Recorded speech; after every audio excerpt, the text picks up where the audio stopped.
میں آپ کو وہ بتا دیتا ہوں۔ ضرب اللہ مثلا کانت قریۃ آمنۃ مطمئنۃ، کہ ایک بستی والے تھے، بڑے سکون سے، امن سے، اطمینان سے رہتے تھے، اور ان کو ہر طرف سے رزق آتا تھا۔ کیا معنی؟ یعنی آسمان سے بارش برستی تھی، زمین سے پھل نکلتے تھے، کاروبار میں نفع ہی نفع ہو رہا تھا، ہر طرف سے ان کے لیے رزق کا انتظام اللہ تعالیٰ نے کر دیا۔ لیکن آگے کیا کیا؟ کفرت بانعم اللہ، انہوں نے اللہ تعالیٰ کی نعمتوں کی ناشکری کی، نافرمانی کی۔ اللہ نے رزق دیا تھا کہ بندے میری اطاعت کرے، دولت آنے کے بعد زنا میں، شراب میں، جوا میں، شباب میں، کباب میں، ان سب چیزوں میں زندگی گزاری۔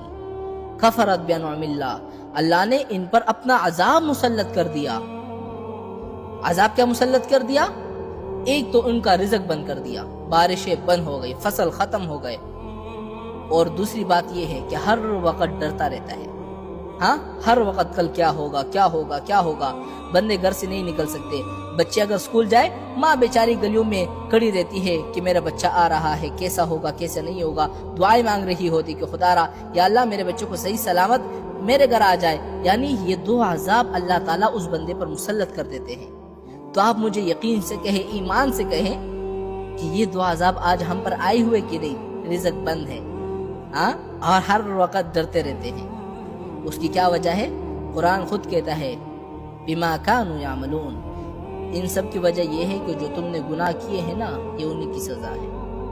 اور یہ بھی حضور کا فرمان ہے کہ کوئی عذاب، کوئی مصیبت، کوئی پریشانی اس وقت تک نہیں آتی مگر جو تم لوگوں نے گناہ کیے ہوتے ہیں۔ تو اب یہ رزق میں تنگی، یہ سارا پریشانی آپ کے کیسے ختم ہوں گے؟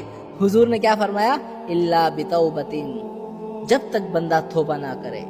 اس لیے میرے بھائیوں، ہمیشہ یاد رکھیے کہ یہ جو پریشانی ہے، یہ جو بھوک ہے، یہ جو ڈر ہے، یہ سب اسی وجہ سے ہے کہ ہم نے اللہ تعالیٰ کی نعمتوں کی ناشکری کی۔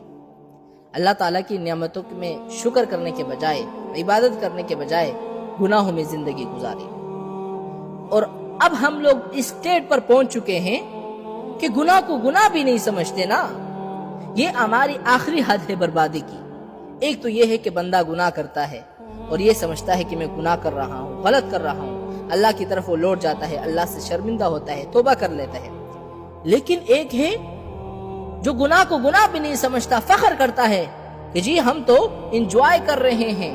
آج شادیوں پر، بڑے بڑے ہوٹلوں میں، کلبوں میں، آج بڑے بڑے پارٹیوں میں ایسے ایسے گناہ ہو رہے ہیں کہ ایسا معلوم ہوتا ہے کہ ابلیس ان علاقوں سے چھٹی کر گیا ہے۔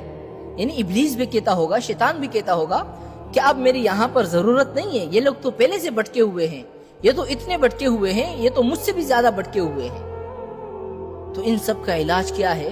ان سب کا علاج یہ ہے کہ اللہ تعالیٰ کی قدرت پر یقین رکھو، اللہ تعالیٰ کی رحمت کی طرف لوٹ آؤ، اللہ تعالیٰ کے دروازے پر آؤ، توبہ کرو، اور آ کر گر گڑاؤ، اللہ سے مانگو، عاجزی سے مانگو۔ توبہ کرو گے انشاءاللہ میں کہ گارنٹی دیتا ہوں، رزق میں تنگی ختم ہو جائے گی۔